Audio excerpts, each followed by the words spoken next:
वेंकटरामन से बेटे को दूर करने के लिए उसकी बेरहमी से हत्या कर दी। लेकिन सूत्रों का दावा है कि गोवा पुलिस की पूछताछ के दौरान सूचना सेठ ने बेटे को मारने की बात से ही इनकार कर दिया। पुलिस सूत्रों के मुताबिक पूछताछ में उन्होंने ये दावा किया कि जब वो सोकर उठी तो बच्चे की मौत हो चुकी थी, जबकि उनके सोने से पहले तक वो बिल्कुल ठीक था। सूचना सेठ ने ये दावा किया कि उन्हें नहीं पता कि उनके बेटे की मौत कैसे हो गई। हालांकि पुलिस को उनकी इन बातों पर जरा भी यकीन नहीं, क्योंकि सवाल यह है कि अगर उन्होंने बेटे की हत्या नहीं की तो उसका शव बैग में लेकर वो क्यों भाग रही, और इसी वजह से पुलिस को उनकी बात पर जरा भी यकीन नहीं हो रहा। पुलिस के मुताबिक पति से नफरत की वजह से ही सूचना सेठ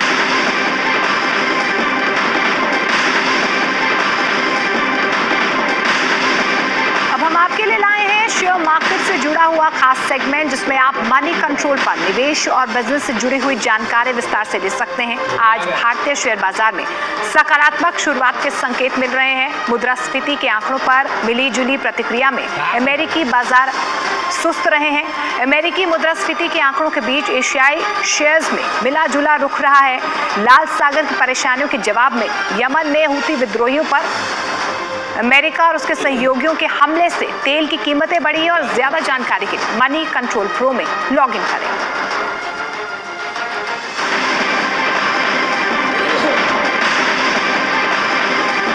और इस बीच बड़ी खबर आ रही है पाकिस्तान से, जहां पर आम चुनाव से पहले खूनी खेल लगातार जारी है। पिछले 24 घंटे में इमरान खान की पार्टी के एक और नेता की गोली मारकर हत्या कर दी गई है, जबकि चुनाव लड़ रहे एक और पार्टी उम्मीदवार पर जानलेवा हमला किया गया है। दूसरी तरफ इमरान के पूर्व सांसद को हाई कोर्ट में जमकर पीटा गया है। वहीं पाकिस्तान प्रशासन और पुलिस भी इमरान की पार्टी के खिलाफ खड़े हो गए हैं। तो बड़ी खबर आपको बता दें, पाकिस्तान में फरवरी में आम चुनाव होने और उससे पहले देखिए कि किस तरीके से टारगेट किलिंग हो रही है। ओपी तिवारी ज्यादा जानकारी के साथ हमारे साथ जुड़ रहे हैं। ओपी, क्या जानकारी मिल पा रही है? देखिए लगातार यहाँ पर टारगेट किलिंग की जा रही है आम चुनावों से पहले। बिल्कुल मोनिका, आप देख लें कि पिछले जितने भी दिन बीते हैं किसी न किसी उम्मीदवार को या तो गोलियां चलाकर उसकी हत्या कर दी गई है या फिर गोलियां बरसाकर उसे पूरी तरह घायल कर दिया गया है। लेकिन इस पूरे मामले में एक बात जो साफ तौर पर उभर कर सामने आ रही है वो ये है कि इमरान खान की जो पार्टी है तहरीके पर इंसाफ, उसके खिलाफ पाकिस्तानी प्रशासन एक तरफा खड़ा होता नजर आ रहा है। जैसे ही पर इमरान खान की पार्टी किसी नेता की हत्या होती है तो पाकिस्तानी पुलिस ये बता देती है कि ये टारगेटेड किलिंग नहीं है, ये आपसी दुश्मनी के कारण हत्या हुई है। लेकिन दुश्मन कौन थे, वो अज्ञात दुश्मन कौन था, हमलावर कौन थे, इस बारे में पुलिस कुछ भी नहीं बता पा रही है। और पाकिस्तान में चुनाव के दौरान एक खूनी खेल लगातार जारी है और पाकिस्तानी प्रशासन की पूरी कोशिश है कि इमरान खान की पार्टी किसी भी तरह हार हो जाए। मोनिका, शुक्रिया ओपी फिलहाल इस तमाम जानकारी के लिए। तो बड़ी खबर आपको बता दें, एक और पीटीआई उम्मीदवार की गोली मारकर हत्या कर दी गई है। पाकिस्तान में आम चुनाव से पहले देखिए किस तरीके से खूनी खेल लगातार जारी है।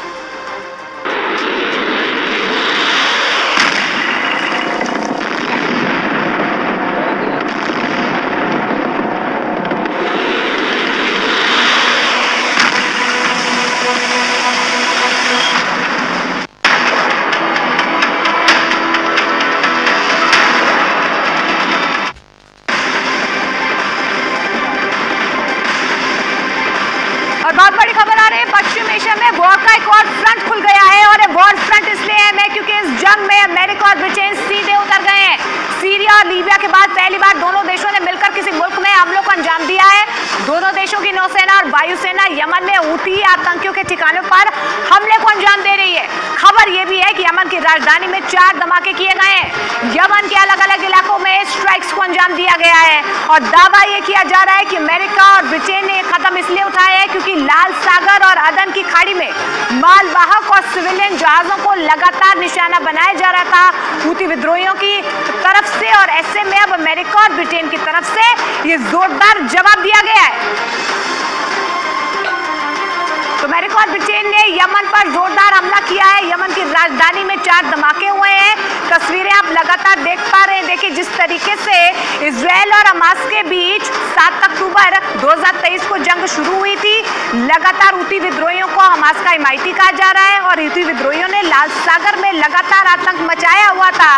लगातार वहां पर अमेरिका के जहाजों को निशाना बनाया जा रहा था, जिसके बाद अब ब्रिटेन और अमेरिका ने ये जवाबी कार्रवाई की है। चलिए चलिए आपको बताते हैं कि आखिर किस तरह से और किन किन ठिकानों पर यमन में हमले किए गए हैं। जानकारी मिल पा रही है कि इन सभी हमलों को समंदर से अंजाम दिया जा रहा है और सबसे पहले अमेरिकी और ब्रिटिश सेना ने हूती के रडार सेंटर को भी निशाना बनाया है। उसके बैलिस्टिक मिसाइल ठिकानों पर भी एयर स्ट्राइक को अंजाम दिया गया है। हूती के क्रूज मिसाइल के ठिकानों पर भी समंदर में तैनात जंगी जहाजों से मिसाइल हमलों से तबाह करने का ये बड़ा दावा किया जा रहा है। अमेरिकी मीडिया के मुताबिक हूती के ड्रोन स्ट्राइक्स को भी निशाना बनाया जा रहा है, यानी कि जो ड्रोन साइट्स है उन्हें निशाना बनाया जा रहा है। मतलब हूती की स्ट्राइक कैपेबिलिटी को खत्म किया जा रहा है।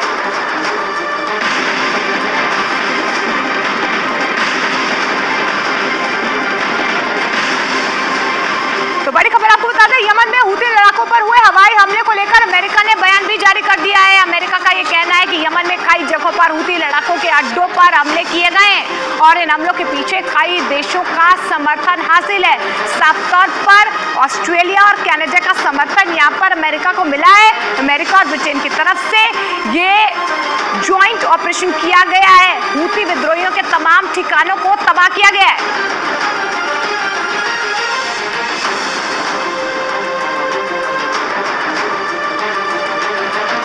तो अमेरिका और ब्रिटेन ने एक साथ मिलकर हूती लड़ाकों के खिलाफ ये बड़ी कार्रवाई की है। यमन में अमेरिका और ब्रिटेन ने बड़ी कार्रवाई को अंजाम दिया है। यमन में अमेरिका और ब्रिटेन ने हूती लड़ाकों के अड्डों को निशाना बनाया है और खबर ये भी है कि यमन में जहां भी हूती लड़ाकों के अड्डे हैं वहां पर बम बरसाए गए हैं। यमन की राजधानी सना में भी 4 धमाकों की खबर सामने आ रही है। वह इस हमले के लिए हूती लड़ाकों ने भी जवाबी हमला किया है। हूती लड़ाकों ने अमेरिकी ठिकानों पर मिसाइल से बड़ा हमला किया।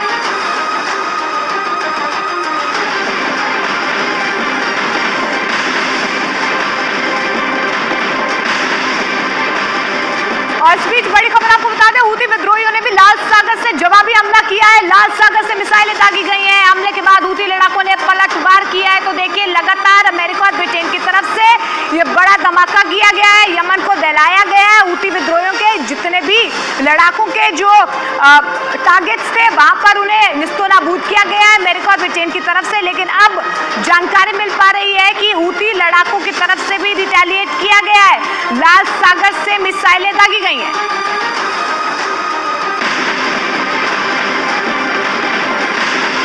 वहीं इराक में अमेरिकी दूतावास पर हमला हुआ है। हमला किसने किया है इसका पता नहीं चल पाया है, लेकिन बड़ी खबर सामने आ रही है। इराक में अमेरिकी दूतावास पर भी हमला हुआ है। हालांकि देखिए, जिस तरीके से अमेरिका और ब्रिटेन ने एक साथ हमला किया है हूती विद्रोहियों के तमाम ठिकानों पर, उसके बाद से जोड़ा तो जा रहा है, लेकिन अभी तक ये पता नहीं चल पाया है कि किसने ये हमला किया है। इराक में अमेरिकी दूतावास पर ये बड़ा हमला हुआ है। हमला किसने किया है इसका पता नहीं चल पाया है, क्योंकि देखिए, इराक समर्थित ही हूती विद्रोहियों का कहा जाता है। और ऐसे में अब जो अमेरिकी दूतावास पर हमला हुआ है, ये हमला किसने किया है ये अब तक पता नहीं चल पाया है।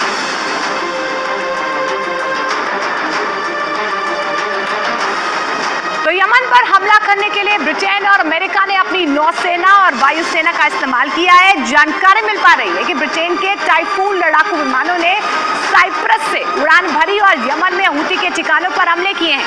वहीं अमेरिका ने पश्चिम एशिया में तैनात अपने जंगी जहाजों से मिसाइल हमलों को अंजाम दिया है। ब्रिटेन ने अपनी सबमरीन से भी मिसाइलें दागी है, जिसमें यमन के 2 शहरों में हूती ठिकानों को तबाह कर दिया गया है। हमलों को अंजाम देने के लिए खास तौर पर टमहॉक मिसाइल का भी इस्तेमाल किया जा रहा है।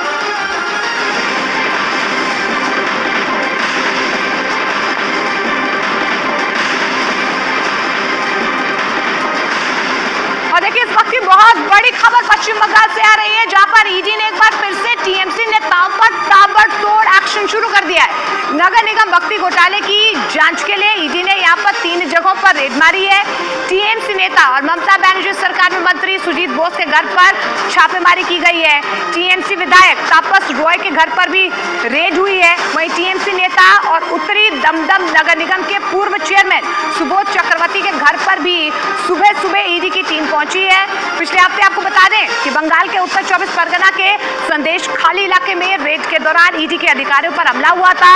उससे सबक लेते हुए इस बार ईडी की टीम अपने साथ सीआरपीएफ जवानों की पूरी फौज को लेकर छापे मारने पहुंची हुई है। 3 तस्वीरें आप देख पा रहे हैं कहां पर ईडी की तरफ से ये बड़ा एक्शन लिया गया है।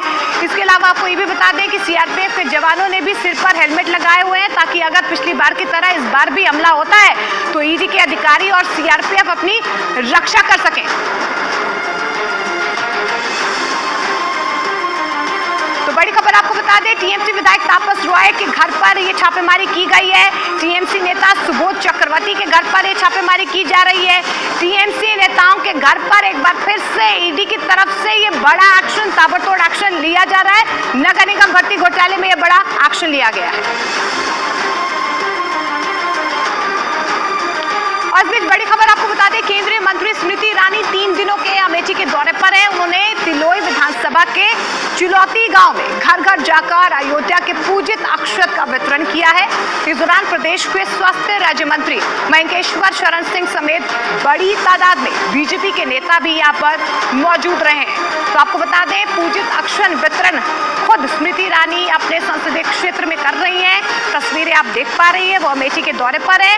और ऐसे में देखिए जिस तरीके से अयोध्या प्राण प्रतिष्ठा के लिए भव्य तैयारी कर रहा है, वैसे ही अक्षत वितरण भी किया जा रहा है। लेकिन स्मृति ईरानी खुद अपने संसदीय क्षेत्र अमेठी पहुंची और यहाँ देखिए आप किस तरीके से लोगों को खुद अक्षत वितरण वो कर रही हैं। तो अमेठी में पूजित अक्षत वितरण के दौरान स्मृति ईरानी का यहाँ पर अलग अंदाज भी देखने को मिला है। उन्होंने इस दौरान कलश की पूजा की है, तो शंख बजाती हुई भी स्मृति ईरानी नजर आई।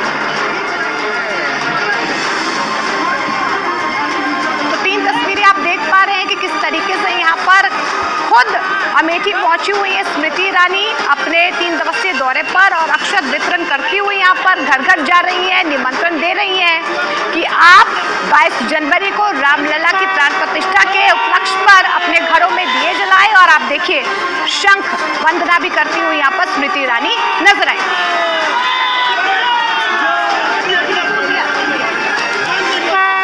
तो 3 तस्वीरें आप देख पा रहे हैं, स्मृति ईरानी ने घर घर जाकर अक्षत बांटे हैं। बीजेपी के तमाम कार्यकर्ता भी उनके साथ मौजूद रहे। श्री राम का जय घोष आपको इन तस्वीरों में नजर आ रहा है। कलश की पूजा भी स्मृति ईरानी ने की है, तो वहीं आपको बता दें शंख बजाती हुई भी स्मृति ईरानी नजर आई।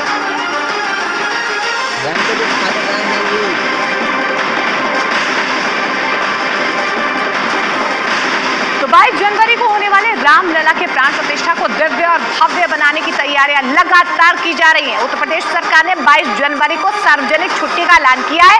साथ ही सीएम योगी आदित्यनाथ ने अयोध्या जाने वाले हर रास्ते को ग्रीन कॉरिडोर बनाने और उन रास्तों पर अतिक्रमण करने वालों पर कड़ी कार्रवाई के भी आदेश दिए हैं। तो बड़ी खबर आपको बता दें, 22 जनवरी को तमाम शैक्षणिक संस्थान, सरकारी दफ्तर बंद रहेंगे, छुट्टी रहेगी उस दिन।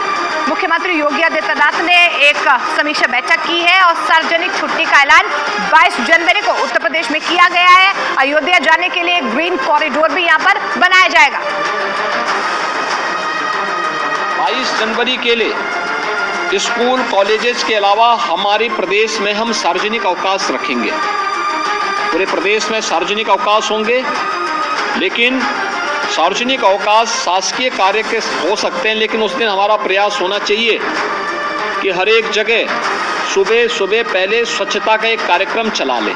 महत्वपूर्ण होगा अयोध्या जाने के लिए एक ग्रीन कॉरिडोर तैयार करना। सभी जनपदों के अधिकारीगण भी सुनिश्चित करें इस पूरे रूट पर कहीं भी अतिक्रमण न हो। कोई ठेला नहीं, कोई टैक्सी नहीं, कोई अनावश्यक बस नहीं, कोई ट्रक नहीं, अनावश्यक कोई भी आवागमन को बाधित न करने पाए। गंदगी नहीं रहनी चाहिए। अगर कहीं कोई गंदगी कर रहा है, मार्ग को बाधित कर रहा है, तो कठोरता पूर्वक उससे निपटने की तैयारी करिए।